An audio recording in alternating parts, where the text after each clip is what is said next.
What if I stopped worrying about the future and enjoyed the present? There is a peculiar cruelty in how the mind works. It invents shadows that have not yet fallen. It rehearses disasters that may never arrive. It builds prisons out of what-ifs and maybes, and then it locks us inside. This is the tyranny of tomorrow, the endless worrying about the future. The belief that if we think hard enough, plan carefully enough, or fear deeply enough, we can somehow control what has not yet come. But what if we stopped? What if, just for a moment, we loosened our grip on tomorrow? What if we placed our attention fully on the present and asked, could I live better if I stopped worrying about what's ahead and enjoyed what's here? The Stoics believed that worry about the future is one of the greatest thieves of life. Marcus Aurelius reminds us, never let the future disturb you. You will meet it if you have to with the same reason you arm yourself with today. Notice his wisdom. He does not say the future will never be hard. He does not promise it will be easy. He simply insists you will have the same strength then as you have now. And if you survive this day, you will survive that one too. Seneca too is blunt. We suffer more often in imagination than in reality. Think about that. Most of your fears are ghosts. They haunt you, yes. They even terrify you. But they never actually arrive. So when we live in constant anticipation of what could go wrong, we are punishing ourselves with events that never happen. We are wasting the very breath we claim to be protecting. Now pause. Think of the small things in your life right now, the sunlight through your window, the laugh of someone you love, the taste of a meal, the simple miracle that you are breathing in this moment. All of it is here, and all of it is enough. But worry blinds us to it. It pulls us into the fog of what if while life is happening quietly right in front of us. The question we must ask is simple. What if I could meet the future only when it actually becomes the present? What if I let today be enough for today? This is not laziness, this is not recklessness, this is wisdom, because the future is not ours, not yet. Only this moment is, and it is slipping through our fingers every time we trade it for fear. So let us experiment with a new way of being, not a life dictated by tomorrow, but a life rooted in today. Before we continue, I want to share something important with you. We have seen that a large number of our viewers, perhaps even you, listen regularly, but haven't yet subscribed. If this message has resonated with you so far, if you find even a moment of stillness or clarity in these reflections, we kindly ask you to consider subscribing. This channel is not about noise, it's not about trends, it's about service. And I can promise you this, our small but committed team will continue doing everything we possibly can to bring you value every single week. Thoughtfully researched, carefully written, quietly powerful. All we ask in return is that you join us by subscribing and turn on notifications so you never miss your next moment of insight. Let's walk this path together. Worry is clever. It never introduces itself as worry. It puts on disguises.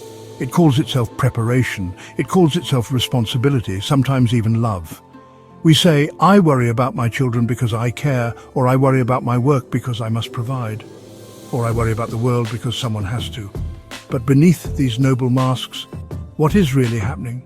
Fear is ruling us. Not wisdom, not love, not reason, but fear. The Stoics drew a sharp line between worry and preparation. Preparation is clear. It is active. It takes what is within your control and acts on it. If winter is coming, you gather firewood. If you have an exam, you study. If you want to live well, you practice virtue.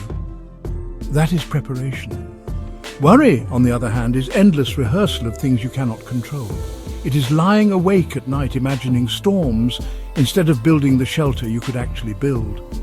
It is catastrophizing. It is paralysis dressed as productivity.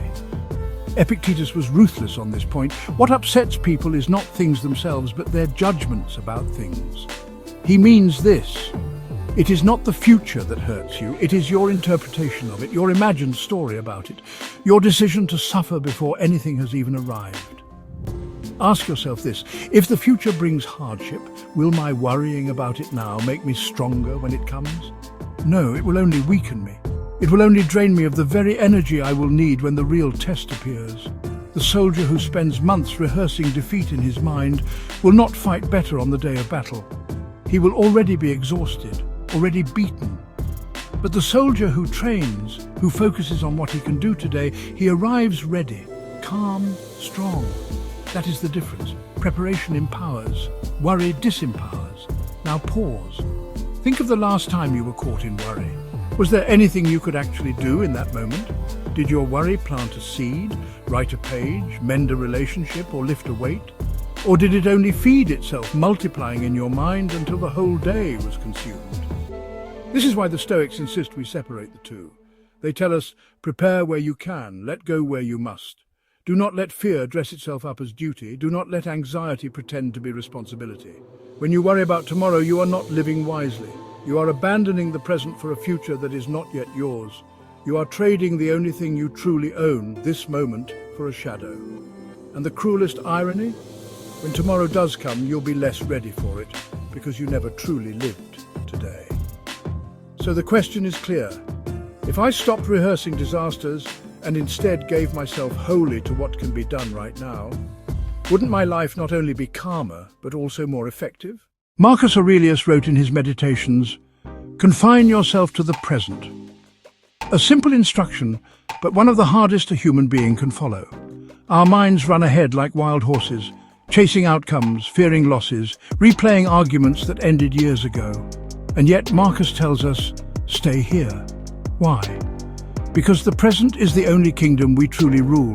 The past is fixed, the future is a dream, but the present, this breath, this step, this choice, this belongs to us. The Stoics were not naive. They did not believe the future could be ignored. They knew emperors had wars to plan, farmers had crops to sow, merchants had routes to calculate. But they also knew this: planning happens in the present, action happens in the present. Virtue, the only true good, exists only in the present. Think of courage. Can you be courageous tomorrow? No. Tomorrow does not exist yet. You can only be courageous now, when fear presents itself and you choose to stand. Think of justice. Can you practice justice in the past? No. The past is gone.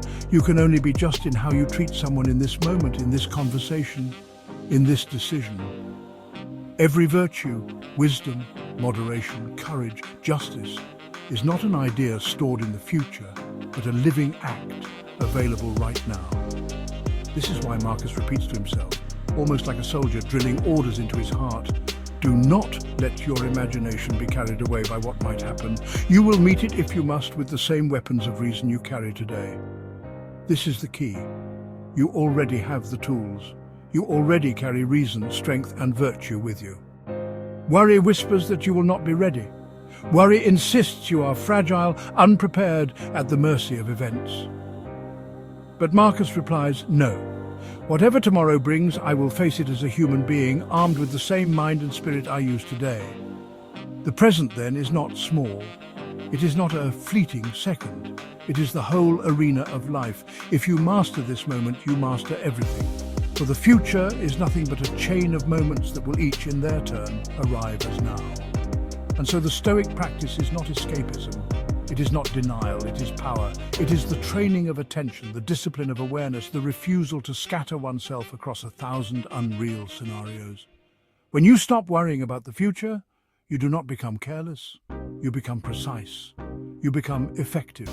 You place your entire soul into the one place where it can actually move the world, the present. So let me ask you, if you stopped running into tomorrow, if you planted your feet in the soil of today, what might you finally see?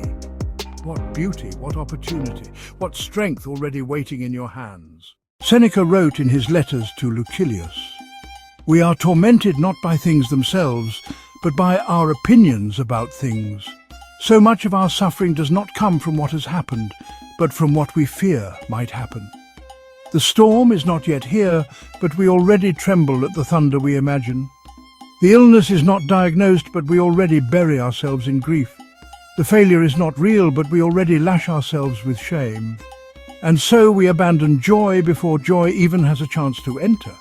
We trade the sweetness of this day for the shadows of a day that does not exist. But what if you stopped? What if you said, no more? What if you gave yourself permission to drink from the cup of the present without spilling it in your rush toward tomorrow? The Stoics remind us that joy is not only possible in the present, it is only possible in the present. Think of a simple pleasure, the taste of ripe fruit, the sound of laughter, the light of morning spilling across your table. Each of these exists only in its moment. If you are absent, lost in fear, lost in planning, you do not taste, you do not hear, you do not see. The world passes before you and you are elsewhere living in an illusion. Epictetus, the former slave who became a philosopher, taught that freedom is not the absence of chains, but the mastery of desire and aversion. If you do not want what lies outside your control, if you do not fear what has not yet come, then you are free, even if the world calls you bound. To enjoy the present is an act of freedom. It is to refuse to be ruled by ghosts of the future. It is to choose life now, not life postponed until every risk is gone. Joy is not waiting at the end of perfect circumstances. Joy is the companion of virtue, and virtue can be practiced here, now, today. Courage can be joyful, duty can be joyful, excellence can be joyful. Because in doing what is right, you taste the deepest harmony available to a human being. So ask yourself, what small joy have you denied yourself today because you were busy rehearsing disasters that never came? What light, what laughter, what beauty passed unnoticed because you were not home in your own soul? To live joyfully in the present is not to be foolish, it is to be wise. It is to recognize that happiness does not wait for you in some future perfection, but knocks softly at your door each morning, asking only that you open it. Marcus Aurelius once confessed to himself, "Do not squander the rest of your life in thoughts about others when you do not refer your thoughts to some object of common utility. Why delay? What is to be given you today, take it and let it be enough." There is a certain nobility in this reminder. The Emperor of Rome, surrounded by armies, politics, betrayals, still had to whisper to himself, "Take today, let it be enough." And should we not do the same? What if you lived as if each day were complete? Not lacking, not waiting for rescue, not chained to outcomes beyond your control, but whole, sufficient, luminous in its own right.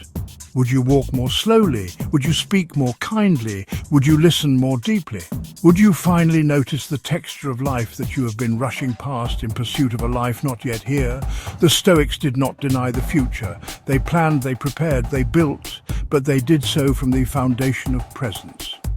They understood that to fear tomorrow is to live twice, once in dread, once in reality. And most often the dread is heavier than reality itself. So here is the invitation. Lay down the burden of what if. Pick up the gift of what is. Eat the meal before you. Love the people beside you. Do the work at hand with excellence.